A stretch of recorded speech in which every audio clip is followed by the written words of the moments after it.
Assalamualaikum warahmatullahi wabarakatuh. Perkenalkan, nama saya Ahmad Saiful Rizal, NIM 066040321095 dari Prodi Manajemen Pendidikan Islam kelas C.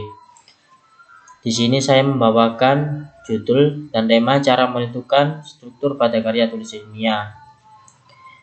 Yang saya bahas pertama adalah pengertian. Alangkah baiknya kita mengerti tentang pengertian karya tulis ilmiah. Apa sih itu karya tulis ilmiah? Yaitu merupakan gabungan dari 3 suku kata. Menurut Kamus Besar Bahasa Indonesia, karya dapat diartikan sebagai hasil sebuah usaha, upaya, perbuatan, atau ciptaan. Sedangkan tulis atau menulis memiliki arti segala kegiatan yang terkait dengan huruf, angka, pena, atau media tulis yang lain. Yang ketiga adalah ilmiah. Menurut Kamus Besar Bahasa Indonesia berarti bersifat ilmu secara ilmu pengetahuan atau memenuhi syarat kaidah ilmu pengetahuan. Nah, jika diartikan secara menyeluruh, karya tulis ilmiah merupakan sebuah karya yang dihasilkan dari kegiatan menulis dengan menggunakan penerapan kaidah ilmiah, mengutamakan aspek rasionalitas, mengusung permasalahan yang bersifat objektif serta faktual. Yang kedua, struktur karya tulis ilmiah. Apa saja sih struktur karya tulis ilmiah? Nah, ini. 1. Halaman judul. Apa halaman judul itu? Yaitu judul karya diangkat berdasarkan tema dari karya tulis ilmiah yang akan dibuat. Judul hendaknya ditulis seunik dan menarik mungkin, sehingga memunculkan keingintahuan dan rasa penasaran bagi calon pembacanya. Selain memantik rasa penasaran bagi calon pembacanya, judul juga dapat dibuat untuk memberi gambaran awal mengenai isi karya tulis ilmiah ini bagi calon pembaca. Pada halaman judul ini, nama penulis, judul karya tulis ilmiah, institusi atau lembaga, tanggal, bulan, tahun, dan tempat karya tulis ilmiah dibuat. Ditulis dengan aturan rata tengah, diurutkan setelah judul di bagian bawah. Yang kedua, abstrak. Apa itu abstrak? Abstrak merupakan ringkasan dari keseluruhan isi suatu karya tulis ilmiah. Abstrak berfungsi memberikan penjelasan kepada pembaca agar secara cepat pembaca memahami isi, maksud, dan tujuan menulis karya tulis ilmiah tersebut. Abstrak bersifat informatif namun tidak terlalu panjang, kurang lebih 250 kata.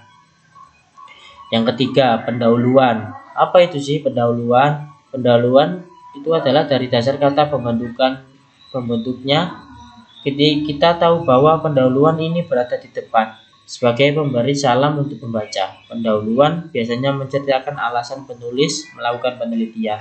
Apa yang melatar belakangi penelitian ini dilakukan, menceritakan tujuan serta manfaat dari karya tulis ilmiah ini dibuat. Yang keempat, yaitu kerangka teoritis. Apa itu kerangka teoritis? Yaitu dari asal katanya, kerangka berasal dari kata rangka yang berfungsi sebagai penyangga, pilar, garis besar, atau konsep. Sedangkan teori adalah suatu pendapat atau argumen yang didapat berdasar penelitian atau penemuan yang didukung oleh data atau fakta penunjang. Maka dengan definisi pengertian di atas, kerangka teori merupakan garis besar rancangan konsep sistematis yang menjadi panduan sebuah penelitian. Yang kelima, metode penelitian.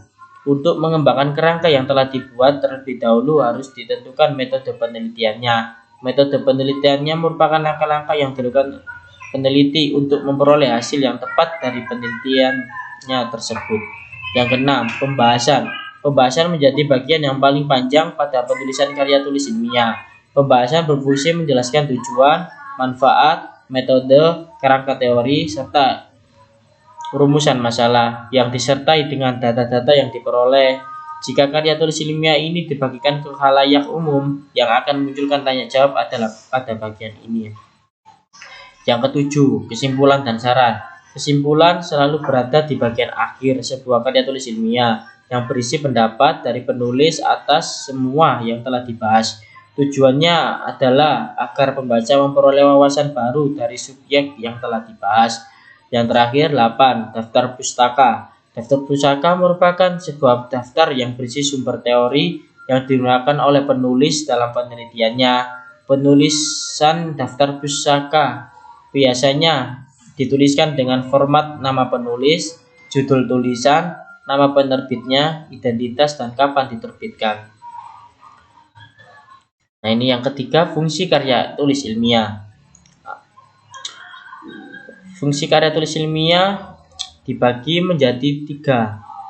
1. Fungsi untuk pendidikan. Pada saat penulis berada di bangku sekolah menengah atas, penulis pernah mengikuti kegiatan ekstrakurikuler karya ilmiah remaja. Dari sini penulis belajar banyak tentang dasar penulisan, mengajak penulisnya untuk berpikir kritis, menuliskan pemikiran atau hasil percobaan ilmiah, kemudian mempertanggungjawabkan hasilnya.